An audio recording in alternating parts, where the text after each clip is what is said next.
pensamento de recompensa. É a primeira conquista sobre a natureza inferior, cuja submissão completa constitui o atingimento da perfeição moral. É, pois, essencial nunca procurar destruir ou enfraquecer as afeições, como fazem muitas formas inferiores de ocultismo. Por mais impuras ou grosseiras que possam ser as nossas afeições, oferecem sempre possibilidades de evolução moral, da qual se exclui aquele que é frio de coração e que se isola. É uma tarefa muito mais fácil purificar o amor do que criá-lo, e é por isso que os pecadores foram considerados pelos grandes instrutores como estando mais perto do reino dos céus do que os escribas e fariseus. O terceiro grande estágio de evolução da consciência apresenta o desenvolvimento das faculdades intelectuais superiores. A mente já não se entrega exclusivamente a imagens mentais obtidas das sensações, já não raciocina somente sobre objetos puramente concretos, e não se interessa mais sobre os atributos que os fez diferentes uns dos outros. Como o pensador já aprendeu a discernir claramente entre os objetos, concentrando a sua atenção sobre as suas diferenças, começa agora a agrupá-los em torno de algum atributo comum que se apresenta em um certo número de objetos dissemelhantes, e estabelece uma ligação entre eles. Ele extrai e separa seus atributos comuns e classifica à parte os objetos que os possuem, daqueles que os não possuem. Assim ele desenvolve o poder de reconhecer a identidade no meio da diversidade. Um passo adiante para o ainda remoto reconhecimento do uno subjacente na multiplicidade. Assim o pensador classifica tudo que o cerca, adquirindo a faculdade de síntese, e aprendendo a construir como também a analisar. Pouco depois dá mais um passo e consegue representar o atributo comum como uma ideia, independente de todos os objetos nos quais este atributo aparece, e assim constrói uma imagem mental de ordem mais elevada do que a de um objeto concreto, a imagem de uma ideia que não tem existência fenomenal nos mundos da forma, mas que existe nas regiões superiores do mundo mental e fornece uma base com a qual o próprio pensador possa trabalhar. A mente inferior eleva-se até a ideia abstrata pela força do raciocínio, e nesta ascensão executa o seu voo mais alto, chega ao limiar do mundo sem forma e vendo vagamente o que jaz além. O pensador vê estas ideias e vive normalmente no meio delas, e quando o poder do raciocínio abstrato é desenvolvido e exercido, o pensador vem a se tornar poderoso em seu próprio mundo, e está começando sua vida de ativo funcionamento em sua esfera de existência. Estes seres humanos não têm mais apego à vida dos sentidos, cuidam menos da observação puramente exterior ou da aplicação de seu poder mental às imagens dos objetos externos. Suas potencialidades são introspectivas, não procurando mais satisfações externas.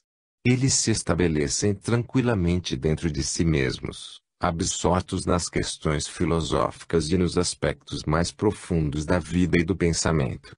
Procuram compreender as causas, em vez de se preocuparem com os efeitos, e aproximam-se crescentemente da percepção do uno oculto nas infinitas modalidades da natureza exterior. No quarto estágio de evolução da consciência, este uno é visto. Uma vez transpostas as barreiras estabelecidas pelo intelecto, a consciência amplia-se até abranger o universo, vendo todas as coisas em si mesma e como partes de si mesma, vendo-se como um raio do Logos, e por consequência uno com ele. E o pensador, onde ele está? Ele tornou-se consciência, e enquanto a alma espiritual pode utilizar, à vontade, qualquer um dos seus veículos inferiores, ele, o pensador, não está mais limitado a eles, nem deles necessita para esta vida plena e consciente. Libertou-se completamente da reencarnação obrigatória e venceu a morte, conquistando a sua vida eterna. Tornou-se uma coluna no templo do meu Deus, do qual jamais sairei. Para completar esta parte do nosso estudo, é necessário compreender a vivificação sucessiva dos diferentes veículos de consciência e como são, um após outro, despertados à vida ativa para serem instrumentos harmoniosos da alma humana. Vimos que o pensador, desde a origem de sua vida separada, possuiu vestimentos de matéria mental, astral, etérica e física. Estas vestimentas constituem os meios por meio dos quais a sua vida vibra para o exterior, formando o que podemos chamar a ponte de consciência por onde os impulsos vindos do pensador podem atingir o corpo físico denso e, inversamente, os impactos do mundo exterior podem ser transmitidos ao pensador. Mas esta utilização geral dos diversos corpos, como partes de um conjunto coordenado, é coisa bem diferente da vivificação de cada um deles, sucessivamente, para servir como veículo específico de consciência, independentemente dos corpos inferiores, e esta vivificação dos veículos que agora precisamos abordar. O veículo mais inferior, o corpo físico denso, é o primeiro a ser organizado de modo a funcionar harmoniosamente. Para isto, o cérebro e o sistema nervoso devem ser cuidadosamente trabalhados, de maneira a tornarem-se aptos a responder fielmente a cada impulso que esteja dentro da escala de sua potência vibratória. Nos primeiros estágios, quando o corpo físico denso é composto de matéria das regiões mais densas, essa escala é muito restrita, e o órgão físico da mente pode responder somente às vibrações mais lentas emitidas pelo pensador. Este mesmo órgão responde muito mais prontamente, como é natural, aos impactos do mundo exterior que provém de objetos de constituição análoga à sua. Sua vivificação como veículo de consciência consiste em torná-lo mais sensível às vibrações que procedem do interior, e a rapidez desta vivificação depende da cooperação da natureza inferior com a superior, de sua subordinação leal e voluntária ao serviço do seu regente interno. Quando, depois de um número imenso de ciclos de vida, a natureza inferior começa a compreender que existe para as necessidades da alma, que todo o seu valor depende inteiramente da ajuda que pode trazer a alma, e que pode ganhar a imortalidade somente imergindo-se na alma, então a sua evolução progride a passos de gigante. Antes disso, a evolução processa-se inconscientemente. De início, a vida tinha por fim a gratificação da natureza inferior, e embora esta fosse uma fase preliminar indispensável para o despertar das energias do pensador, em nada contribui diretamente para fazer do corpo um veículo de consciência. O trabalho direto sobre o corpo físico começa quando a vida do homem estabelece seu centro no corpo mental, e quando o pensamento começa a dominar a sensação. O exercício das faculdades mentais atua sobre o cérebro e o sistema nervoso, e os materiais mais grosseiros são gradualmente expulsos para dar lugar aos mais sutis, suscetíveis de vibrar em uníssono com as vibrações mentais que lhes são transmitidas. O cérebro torna-se mais delicado na constituição, ao mesmo tempo aumentado em circunvoluções cada vez mais complexas. A superfície disponível para o revestimento da substância nervosa apta a responder às vibrações mentais. O sistema nervoso torna-se mais delicadamente equilibrado, mais sensitivo, respondendo melhor a mais leves vibrações da atividade mental. Quando, finalmente, como já ficou dito, o homem reconhece, por meio de seu cérebro físico, a sua função como instrumento da alma, começa então a cooperar ativamente com esta. A personalidade começa a disciplinar-se e a colocar os interesses permanentes da individualidade imortal acima das suas próprias satisfações transitórias. O tempo que teria empregado em prazeres inferiores, consagra agora a evolução das faculdades mentais. Cada dia reserva um certo tempo ao estudo sério e o cérebro entregue espontaneamente à direção interior e não mais às influências externas. Ele é treinado a responder ao pensamento lógico e ensinado a não mais exteriorizar imagens incoerentes, provenientes de impressões passadas. Também é treinado a permanecer em repouso quando seu dono não mais tem necessidade dele, e a responder às vibrações, em vez de iniciá-las. Nota: Um dos sinais de que isso está acontecendo é a cessação da confusa mistura de imagens fragmentárias que se estabelece durante o sono em decorrência da atividade independente do cérebro físico. Quando o cérebro começa a ficar sob controle, essa espécie de sonho raramente acontece. Além disso, algum cuidado e discernimento serão exercidos quanto à escolha dos alimentos, que fornecem ao cérebro sua base material. O uso de alimentos mais grosseiros, tais como a carne, o sangue e o álcool, deve ser evitado, pois que somente uma alimentação pura pode construir um corpo puro. Gradualmente, as vibrações inferiores não encontrarão mais materiais que possam vibrar em resposta a elas, e assim o corpo físico vai se tornando um veículo de consciência cada vez mais perfeito, respondendo a todas as vibrações mentais, e delicadamente sensível às vibrações emitidas pelo pensador. O duplo etérico segue tão intimamente a constituição do corpo físico, que não é necessário estudar separadamente a sua purificação e vivificação. Em condições normais ele não é empregado como um veículo separado de consciência, mas funciona entrosado com o seu companheiro físico, e quando se separa deste, por acidente ou pela morte, responde muito fracamente às vibrações emitidas do interior.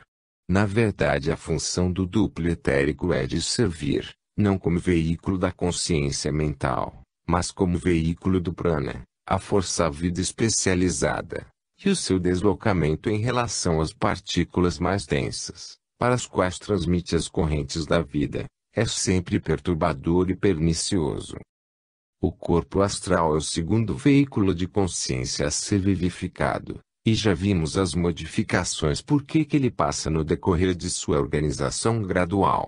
Quando se completa a sua organização, a consciência, que até então trabalhou dentro dele, ali aprisionada, deixa o corpo físico durante o sono deste, e vai vagar a esmo no mundo astral. E então começa não somente a receber impressões causadas por objetos astrais que formam a assim chamada consciência de sonho, mas também a perceber objetos astrais por meio dos seus sentidos, isto é, começa a relacionar as impressões recebidas com os objetos que originam aquelas impressões. Estas percepções são, a princípio, confusas, como as que a mente obtém por intermédio de um corpo novo de criança, e em um e outro caso, devem ser corrigidas pela experiência. É necessário que o pensador descubra gradualmente os novos poderes que pode usar por meio deste veículo mais sutil, com os quais poderá dominar os elementos astrais e defender-se dos perigos desse plano. Ele não fica abandonado, sem assistência, em presença deste mundo novo, mas é ensinado e protegido até que esteja em estado de manter-se por si mesmo, por aqueles que têm mais experiência que ele nas coisas do mundo astral. Pouco a pouco, o novo veículo de sua consciência fica inteiramente sob seu controle e a vida no plano astral lhe parece tão natural e tão familiar como a do plano físico. É muito raro que o terceiro veículo da consciência, o corpo mental, seja vivificado para uso independente sem assistência direta de um instrutor. Na verdade, o seu aperfeiçoamento é próprio da vida do discípulo no atual estágio da evolução humana. Como já dissemos, este corpo é recomposto para que funcione independentemente no plano mental, e aqui ainda a experiência e o treinamento são indispensáveis antes que o veículo venha a ficar sob o controle de seu possuidor. Há algo comum a todos estes três veículos de consciência em relação aos mais sutis do que os mais densos, porque disso nos esquecemos geralmente, embora essa lembrança ocorra em relação ao mais denso. É o fato de que esses veículos estão sujeitos à evolução e que, à medida que eles se refinam nessa evolução, os seus poderes de receber e responder às vibrações aumentam. A vista exercitada percebe muito mais nuances de cor que escapam à visão comum. O ouvido exercitado percebe inúmeros sons harmônicos onde o ouvido comum apenas percebe a nota fundamental. À medida que os sentidos físicos se tornam mais aguçados, o mundo se amplia crescentemente, e onde o camponês tem apenas consciência do arado e do suco aberto na terra, A mente cultivada percebe a agitação da brisa atravessando as cercas vivas em flor, a deslumbrante melodia da cotovia, o zumbido das asas dos insetos no bosque próximo, a fuga assustada dos coelhos sob a folhagem rendada das samambaias, e as brincadeiras dos esquilos nos ramos das faias, todos os movimentos graciosos das coisas silvestres, todos os suaves odores dos campos e dos bosques, os esplendores cambiantes dos céus manchados de nuvens, e a sucessão de luz e sombra que matiza as encostas das colinas. Ambos, o camponês e o homem culto, têm olhos, ambos têm cérebro, mas quanta diferença no poder de observação, quão diferentes na capacidade de receber impressões. Assim também em outros mundos. Quando os corpos astral e mental começam a funcionar como veículos separados de consciência, estão, por assim dizer, no grau de receptividade do camponês, e apenas alguns fragmentos do mundo astral e do mental, com os seus fenômenos estranhos e enganosos são percebidos. Mas estes veículos evoluem rapidamente, abrangendo um campo de observação cada vez mais vasto e levando à consciência reflexos cada vez mais perfeitos do seu ambiente. Aqui, como em qualquer outra parte, temos de lembrar-nos que nosso conhecimento não marca o limite dos poderes da natureza, e que nos mundos astral e mental, como no físico, não passamos de crianças apanhando um pouquinho das conchas que as vagas lançaram à praia, enquanto os tesouros ocultos no oceano continuam inexplorados. A vivificação do corpo causal, como veículo de consciência, acompanha de perto o desenvolvimento do corpo mental, e o homem vê abrir-se em si um estado de consciência ainda mais maravilhoso, que se estende para trás, através do passado infinito, e para diante, nos horizontes internos do futuro. Então o pensador não somente possui a lembrança do seu passado, como pode acompanhar o seu próprio desenvolvimento através de toda a existência, encarnada e desencarnada, como ainda explorar, à vontade, o vasto passado da Terra e aprender as lições acumuladas da experiência mundial. Pode estudar as leis ocultas que regulam a evolução e os profundos segredos da vida, ocultos no seio da natureza. Neste veículo sublime de consciência, ele pode chegar até a Isis velada e levantar uma ponta do véu que encobre os seus mistérios, porque, neste estado, pode contemplá-la face a face, sem se sentir ofuscado pelo brilho do seu olhar. No esplendor que dela se irradia, ele pode perceber as causas da miséria do mundo e a sua cessação com o coração piedoso e compassivo, mas não mais torturado pela dor impotente. A força, a calma, a sabedoria, são apanágios dos que empregam o corpo causal como veículo de consciência e podem contemplar com os próprios olhos a glória da boa lei.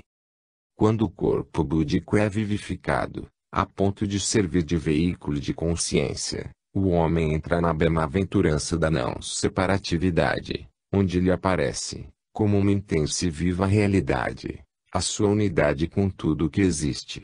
No corpo causal a característica essencial do estado de consciência é o conhecimento que, finalmente, conduz à sabedoria, e no corpo búdico é a bem-aventurança e o amor. O primeiro estado distingue-se sobretudo pela serenidade da sabedoria, enquanto que o segundo irradia a mais terna e inesgotável compaixão. E quando a tudo isto se junta a força divina e inalterável que caracteriza o funcionamento de Atman, a humanidade é coroada com a divindade. Manifesta-se, então, o homem-Deus, em toda a plenitude de seu poder, de sua sabedoria e de seu amor.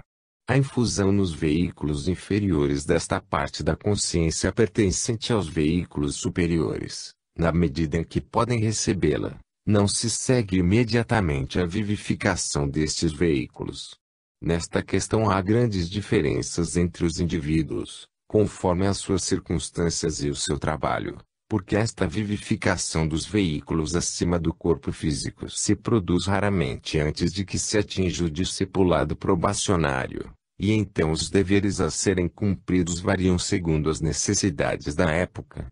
O discípulo, e mesmo o aspirante ao discipulado, Aprendem a pôr os seus poderes inteiramente a serviço da humanidade, e a participação da consciência inferior no conhecimento da consciência superior é determinada, em grande parte, pelas necessidades dos trabalhos aos quais o discípulo está consagrado. É indispensável que ele tenha um perfeito uso dos seus veículos de consciência nos planos superiores, porque uma grande parte de seu trabalho só pode ser executada neles. Mas pouco importa que o conhecimento deste trabalho seja ou não transmitido ao corpo físico, pois este em nada contribuiu para ele.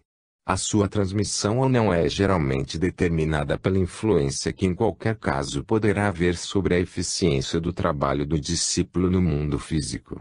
No estágio atual de sua evolução, o corpo físico experimenta uma grande tensão quando a consciência o obriga a vibrar em sintonia com ela. E a menos que as circunstâncias exteriores sejam muito favoráveis, esta tensão pode ocasionar perturbações nervosas, uma superexcitação da sensibilidade, com todos os males que daí decorrem.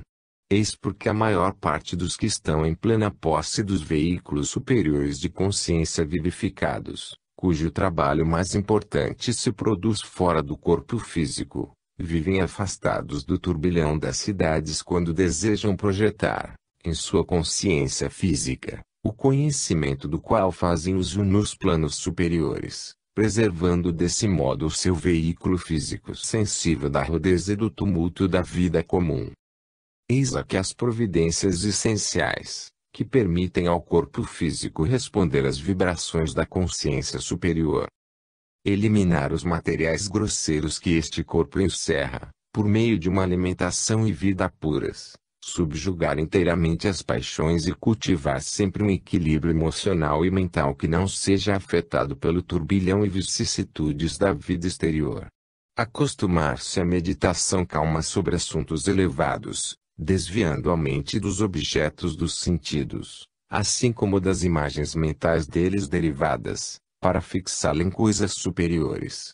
Evitar toda pressa, e sobretudo essa excitação febril do pensamento, que obriga o cérebro a trabalhar continuadamente, saltando de um assunto para outro. Desenvolver um amor sincero pelas coisas do mundo superior, que as torna mais atraentes que as do inferior, de modo que a mente descanse em sua companhia como na de um amigo querido. De fato, estas providências são semelhantes às que se necessitam para que a alma se separe conscientemente do corpo, e que já foram assim descritas. O estudante deve começar pela prática de uma extrema ponderação em todas as coisas, cultivando um estado equânime e sereno da mente. Sua vida deve ser limpa e os seus pensamentos puros, trazendo o seu corpo numa constante submissão à alma, e sua mente treinada a se ocupar com assuntos nobres e elevados. Deve fazer da compaixão e da simpatia um hábito constante, sempre disposto a ir em auxílio dos outros sem se preocupar com as contrariedades e satisfações que o afetam pessoalmente. Deve cultivar a coragem, a constância e a devoção. Em resumo, deve viver a religião e a ética que, para outras pessoas, é apenas verbal. Tendo aprendido, por uma aplicação perseverante, a governar a sua mente até certo ponto, de modo a mantê-la fixa, durante algum tempo, em uma mesma linha de raciocínio, deve iniciar para ela um treinamento mais rígido ainda, por uma prática diária de concentração sobre algum assunto difícil ou abstrato, ou sobre algum objeto de elevada devoção. Esta concentração significa a firme fixação da mente em um ponto único, sem oscilar, sem distrair-se com objetos exteriores ou com a atividade dos sentidos, ou mesmo com a da mente. Ela deve ser mantida com fixidez e energia inflexíveis, até que, finalmente, aprenda assim a retirar sua atenção tão completamente do mundo exterior e do próprio corpo, que os sentidos possam permanecer calmos e tranquilos, enquanto a mente está intensamente ativa, com todas as suas energias concentradas para o interior e dirigidas sobre um único ponto de pensamento, o mais elevado que lhe seja possível alcançar. Uma vez que ela seja capaz de manter-se assim com certa facilidade, está pronta para mais um passo, por um esforço poderoso, mas calmo da vontade, a mente lançar-se além do mais elevado pensamento que possa atingir enquanto funcionar no cérebro físico, e nesse esforço se elevará e se unirá com a consciência superior e achando-se livre de seu corpo físico. Quando isto for conseguido, não se experimenta nenhuma impressão de sono ou de sonho, nem de qualquer perda de consciência.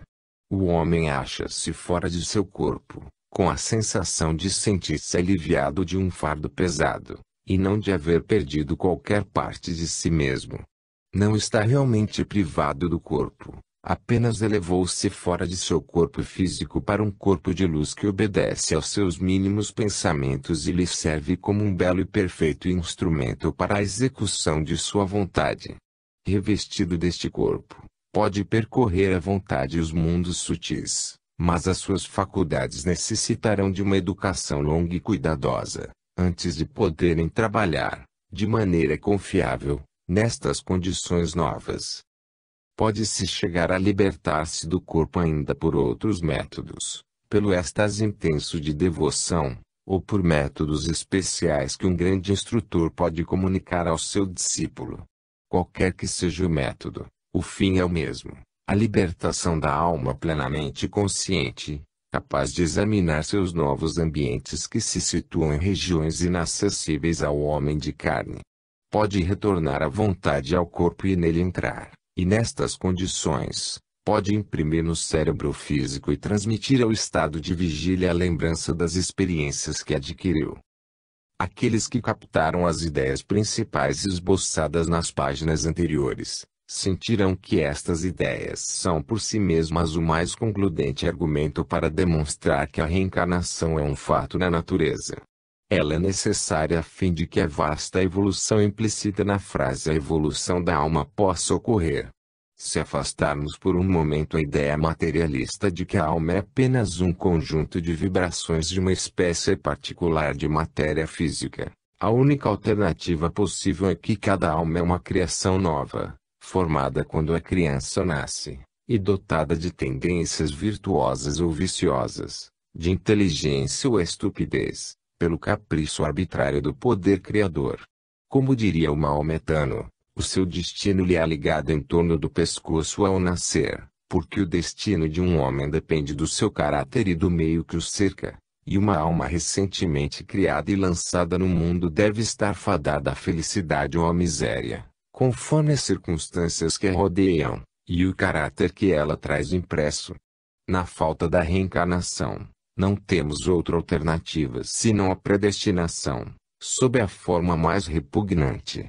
Ou bem consideramos os seres humanos como evoluindo lentamente, de modo que o selvagem brutal de hoje, com o tempo, adquirirá as nobres qualidades do santo e do herói, e assim vendo no mundo um processo de evolução admiravelmente concebido e sabiamente dirigido, ou somos obrigados a ver nele um caos de seres sensitivos tratados da maneira mais injusta, tendo como partilha a felicidade ou a miséria, o conhecimento ou a ignorância, a virtude ou o vício, a riqueza ou a pobreza, o gênio ou o idiota, tudo decretado por uma vontade arbitrária e externa, que não tem por guia nem justiça nem a compaixão, um verdadeiro pandemônio irracional e sem nexo. E querer admitir-se que um tal caos seja a parte superior de um cosmo, em cujas regiões inferiores se manifestam todas as operações admiravelmente reguladas e belas de uma lei que incessantemente transforma os seres rudimentares e simples em formas mais complexas. Isso nos conduz obviamente para a perfeição, para a harmonia e para a beleza. Se, por outro lado, admitirmos que a alma do selvagem é destinada a viver e evoluir, que ele não é condenado para toda a eternidade ao estado de infância em que se acha atualmente, mas que a sua evolução prosseguirá depois da morte em outros mundos, então o princípio da evolução anímica é admitido, restando apenas resolver onde a evolução ocorre. Se todas as almas na Terra estivessem no mesmo grau de evolução, muito teríamos a dizer em favor da teoria que pretende que os outros mundos sejam necessários para que as almas evoluam além do seu estado infantil. Mas temos em torno de nós almas muito desenvolvidas, e que nasceram com sublimes qualidades mentais e morais.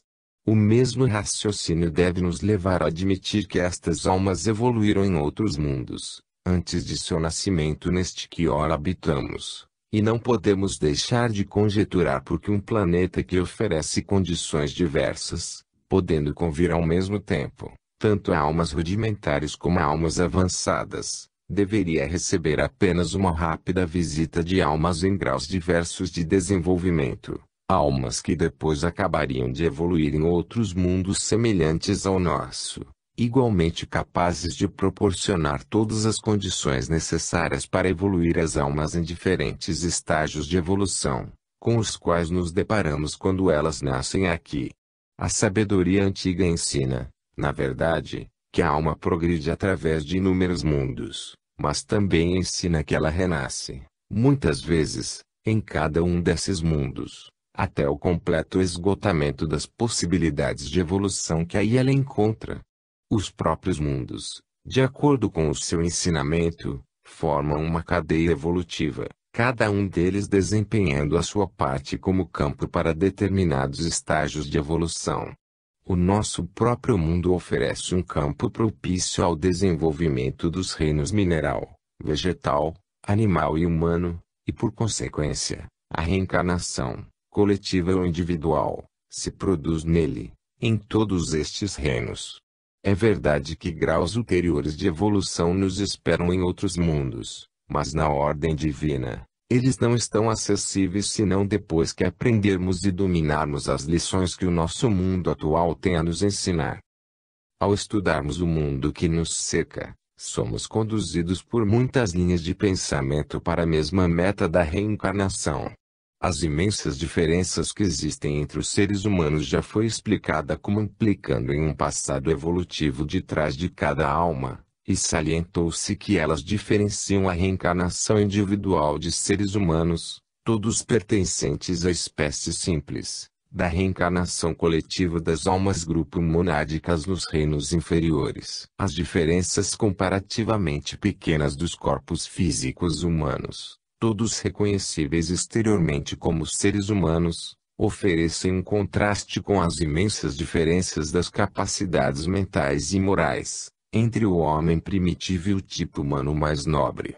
Os selvagens primitivos são muitas vezes esplêndidos em seu desenvolvimento físico, possuindo um crânio de dimensões consideráveis, mas quanto à mente, como é diferida de um filósofo ou de um santo.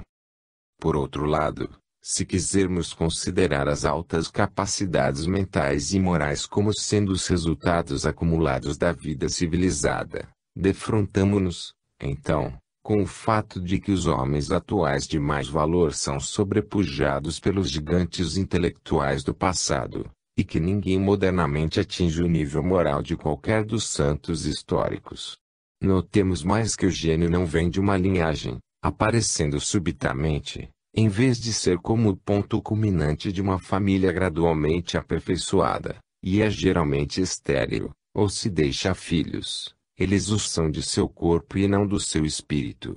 Fato ainda mais significativo, um gênio musical nasce quase sempre em uma família de músicos, porque este tipo de gênio exige para sua manifestação uma organização nervosa especial e que se situa no âmbito da lei da hereditariedade. Entretanto, com muita frequência, nesse caso, a família fica em um segundo plano, eclipsada pelo gênio a qual deu um corpo. Daí em diante ela vacila como uma lâmpada prestes a extinguir-se e desaparece em algumas gerações na obscuridade da humanidade comum. Onde estão os descendentes de Bach, Beethoven, Mozart, Mendelssohn, a igualar seus antepassados? O gênio, na verdade, não se transmite de pai para filho, como o tipo físico da família dos Stuarts e Bourbons. Na falta da reencarnação, como explicar às crianças prodígios? Por exemplo, a criança que foi mais tarde o Dr. Young, o descobridor da teoria ondulatória da luz, um homem a quem ainda não se rendeu a devida justiça em nossos dias. Com a idade de 2 anos já lia com notável facilidade, e antes de 4 anos, já havia lido a Bíblia 2 vezes, do começo ao fim. Aos 7 anos entrou no campo da aritmética, e antes de ter atingido com o seu preceptor a metade da matéria da obra Tutores e Sextante, de Ockington, já conhecia a obra inteiramente.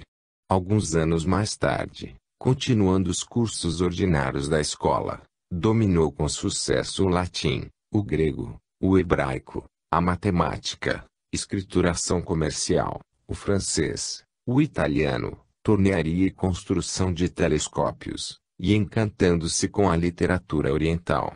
Aos 14 anos devia estudar sob a direção de um preceptor particular em companhia de um menino 1 ano e meio mais novo do que ele. Mas como o preceptor contratado não se apresentou, Young é quem instruiu o outro. Sir William Rowan Hamilton mostrou-se ainda mais precoce. Começou aprendendo hebraico quando tinha apenas 3 anos e com 7, um dos professores adjuntos do Trinity College, em Dublin, declarou que ele tinha mostrado um conhecimento mais profundo do idioma do que muitos candidatos a uma bolsa de estudos. Na idade de 13 anos já dominava bastante, pelo menos, 13 línguas, as quais, além das clássicas e as línguas europeias modernas, incluíam persa, árabe, sânscrito, hindustani e mesmo malaio. Na idade de 14 anos escreveu uma carta de boas-vindas ao embaixador da Pérsia que fora visitar Dublin, e este declarou que jamais supusera encontrar no Reino Unido alguém capaz de escrever um tal documento em língua persa. Um dos seus parentes disse: "Ainda hoje o vejo, menino de 6 anos, respondendo a uma difícil pergunta de matemática para, em seguida, se afastar alegremente correndo com seu carrinho." Aos 12 anos concorreu com Colburn, um menino americano que calculava, na época se exibindo em Dublin, como curiosidade, e muitas vezes conseguiu vencê-lo. Aos 18 anos, em 1823, o Dr. Brinkley, astrônomo real da Irlanda, disse dele: "Não digo que esse jovem será, mas digo que ele é o primeiro matemático de seu tempo." No colégio, a sua carreira foi talvez, sem precedentes. Entre numerosos concorrentes de um mérito acima do comum, foi sempre o primeiro em todos os assuntos e em todos os exames. North British Review, 7.1866. O leitor estudioso, refletindo sobre estes garotos e comparando-os com um jovem semideficiente, ou mesmo comum, notará como, começando com tais vantagens, eles se tornam expoentes no pensamento, e então não pode deixar de conjecturar que essas almas têm um longo passado atrás delas. As semelhanças físicas de família são geralmente atribuídas à lei da hereditariedade, mas diferenças de caráter mental e moral são sempre encontradas no âmbito de uma família, e para elas não se acha explicação. A reencarnação explica as semelhanças pelo fato de que uma alma reencarnante é dirigida para uma família capaz de fornecer, por sua hereditariedade física, um corpo adequado para a expressão de suas características.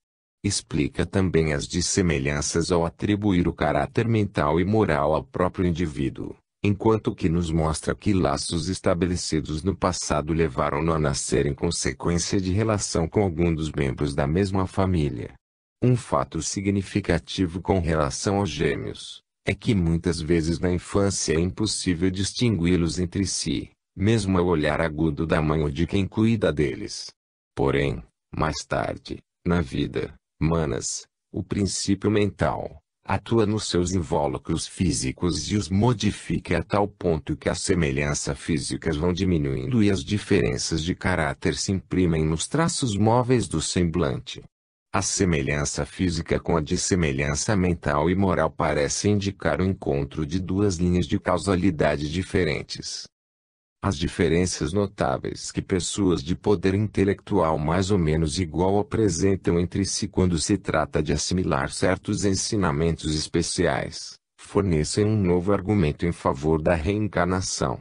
Uma verdade é reconhecida imediatamente por uma, enquanto a outra nem chega a compreendê-la, mesmo depois de longa e cuidadosa consideração.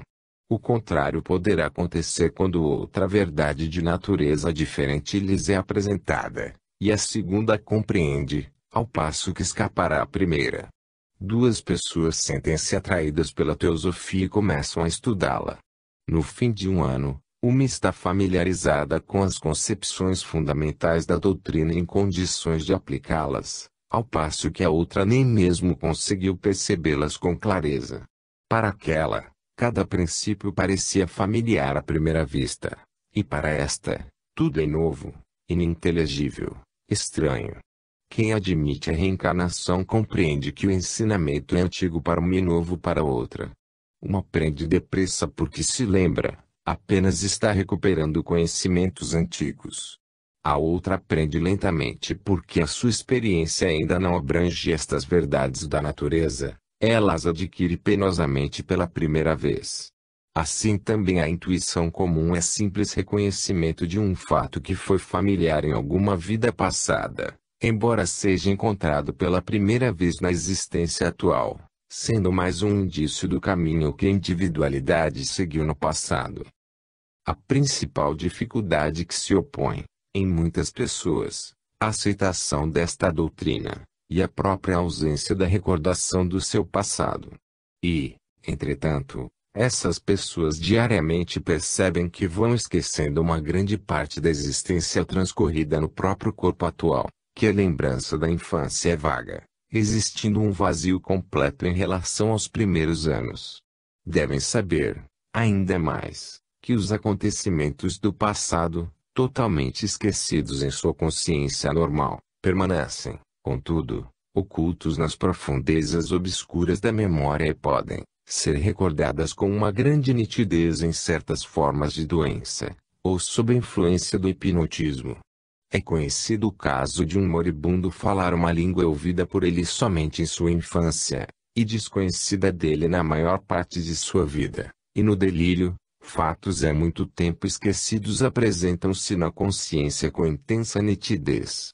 Nada é, na verdade, esquecido, mas existem inúmeras coisas ocultas à visão limitada de nossa consciência de vigília, que é a forma mais limitada de nossa consciência, embora essa consciência seja a única reconhecida pela imensa maioria das pessoas. Assim como a lembrança de uma parte da vida atual esteja recolhida, fora do alcance desta consciência de vigília, e se faz conhecida somente quando o cérebro se torna hipersensitivo, capaz, por conseguinte, de responder a vibrações que geralmente passam despercebidas. O mesmo ocorre com a recordação das vidas passadas, armazenada fora do alcance da consciência física. Somente o pensador a possui inteiramente, ele, o único que sobrevive e persiste de vida em vida. O livro do passado está ao seu alcance, porque ele é o único ser que passou por todas as experiências ali registradas.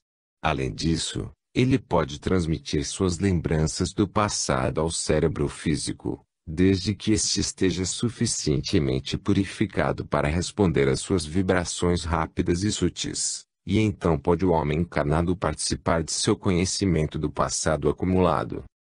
A dificuldade desta recordação não está na falta de memória física, pois que o veículo inferior, o corpo físico, jamais atravessou as vidas anteriores daquele que o habita, está na observação da personalidade por tudo que a cerca, e na grosseira insensibilidade a vibrações delicadas, única linguagem pela qual a alma pode se exprimir.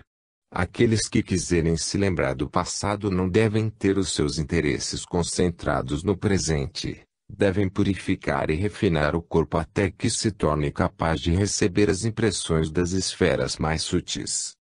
Seja como for, bom número de pessoas possui atualmente a lembrança de suas existências passadas porque seus organismos físicos atingiram a necessária sensibilidade, e para tais pessoas a reencarnação não é mais evidentemente uma teoria, mas uma questão de conhecimento pessoal. Elas aprenderam o quanto a vida se torna mais rica quando a elas se junta a memória das existências passadas. Quando os amigos desta viagem tão breve são reconhecidos como amigos de um passado distante, E antigas recordações vêm reforçar os laços de um presente efêmero. A vida ganha tranquilidade e dignidade quando é contemplada em meio a um longo panorama por detrás dela e quando nas afeições de hoje reaparecem as amizades de ontem.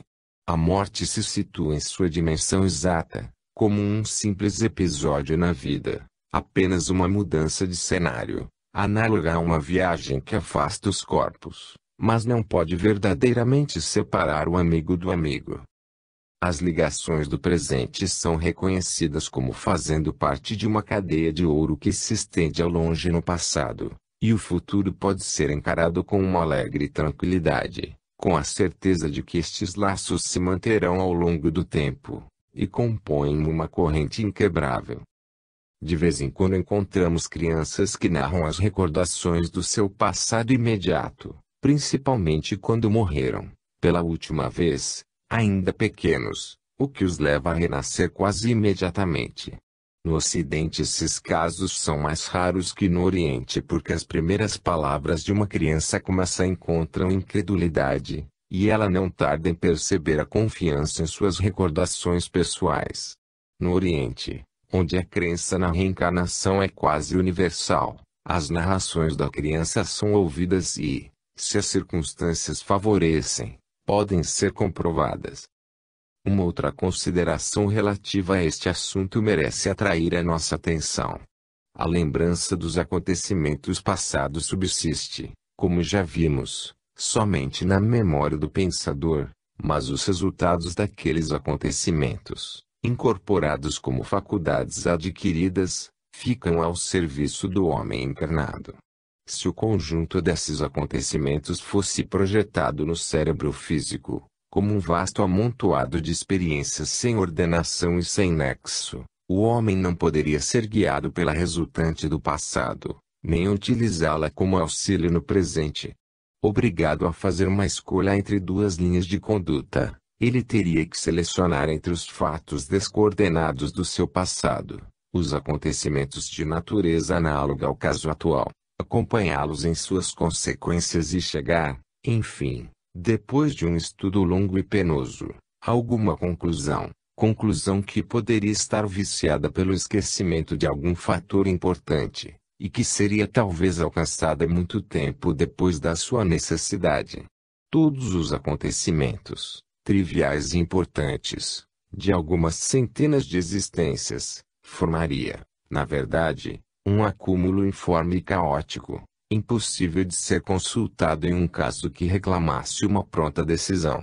A natureza, muito mais prática em seu plano, deixa compensadora a lembrança dos acontecimentos, e proporciona ao corpo mental um longo período de existência desencarnada durante o qual os acontecimentos são ordenados e comparados, e os seus resultados classificados.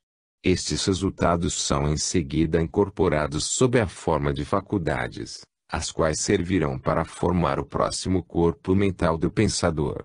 Dessa maneira, as faculdades ampliadas e aperfeiçoadas se prestam a um uso imediato, e como os resultados do passado aí se acham incorporados, uma decisão, de acordo com esses resultados, pode ser tomada sem demora.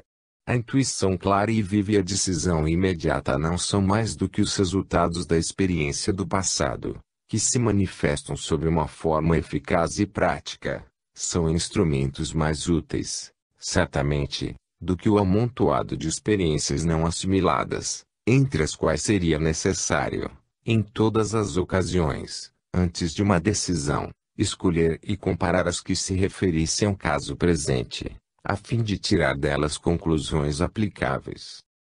Seja como for, depois de ter seguido todas estas diferentes linhas de pensamento, a nossa mente volta-se para a necessidade fundamental que representa a reencarnação, se quisermos que a vida se nos apresente inteligível, e se a injustiça e a crueldade cessem de ultrajar a impotência humana.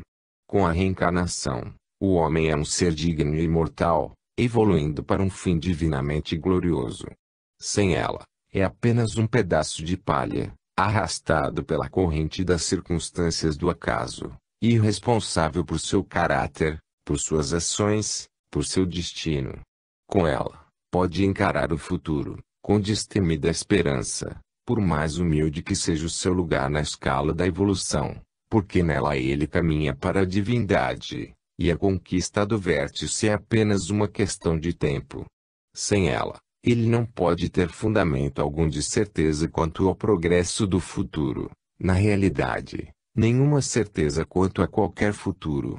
Porque uma criatura sem passado poderia voltar-se para um futuro. Não é senão uma gota de água no oceano do tempo. Lançado do nada no mundo, com qualidades boas ou más, ligadas ao seu ser sem razão nem mérito, para que necessita ele esforçar-se para daí tirar o melhor partido possível. O futuro, se o tem, não será como o presente, isolado, sem causa nem conexão. Excluindo a reencarnação de suas crenças, o mundo moderno arrebatou de Deus a sua justiça e ao ser humano a tranquilidade. Ele pode ser feliz ou infeliz, mas a força e a dignidade que a confiança em uma lei imutável dá ao ser humano, lhes são arrancadas e ele fica abandonado, impotente ao sabor das vagas de um inavegável oceano da vida. Capítulo 9. Karma. Após termos acompanhado a alma humana ao longo da reencarnação, estamos agora em condições de estudar a grande lei da causalidade, que preside os renascimentos, chamada a lei do karma. Karma é uma palavra sânscrita que significa literalmente ação. Dado que todas as ações são efeitos de causas anteriores, e como cada efeito se torna causa de efeitos futuros, esta noção de causa e efeito é um elemento essencial na ideia de ação, e a palavra ação ou karma é, portanto, empregada no sentido de causalidade ou para designar a série ininterrupta e encadeada de causas e efeitos de que se compõe toda a atividade humana. Daí a frase que muitas vezes é empregada ao se falar de um acontecimento: este é o meu karma, isto é, este acontecimento é efeito de uma causa posta em movimento por mim no passado.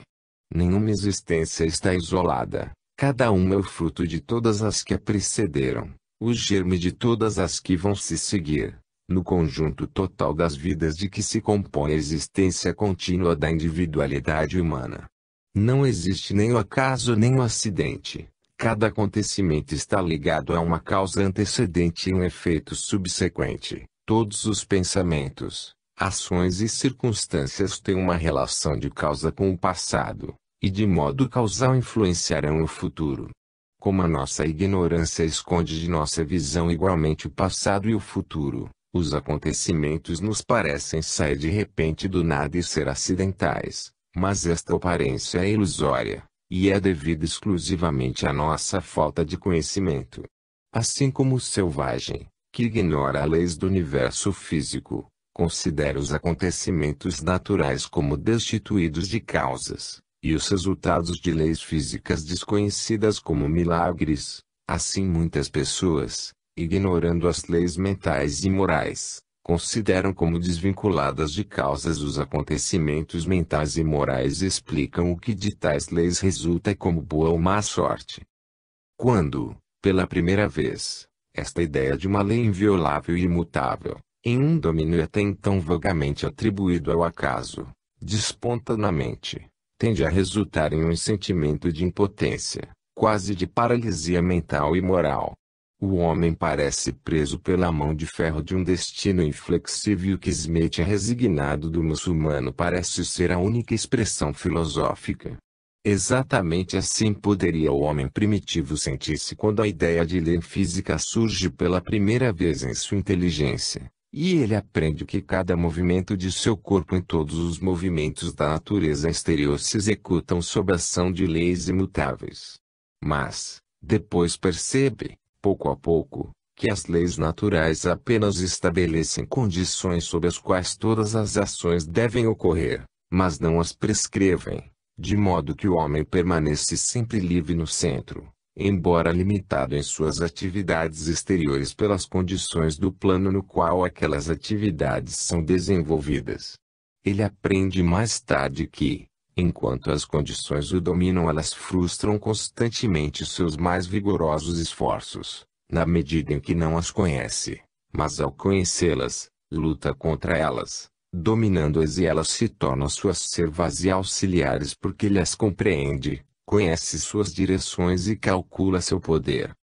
Na verdade, a ciência somente é possível no plano físico porque as leis deste plano são invioláveis e imutáveis. Se não existissem leis naturais, ciência nenhuma poderia existir. Um investigador faz certo número de experiências e pelos seus resultados ele aprende como a natureza opera.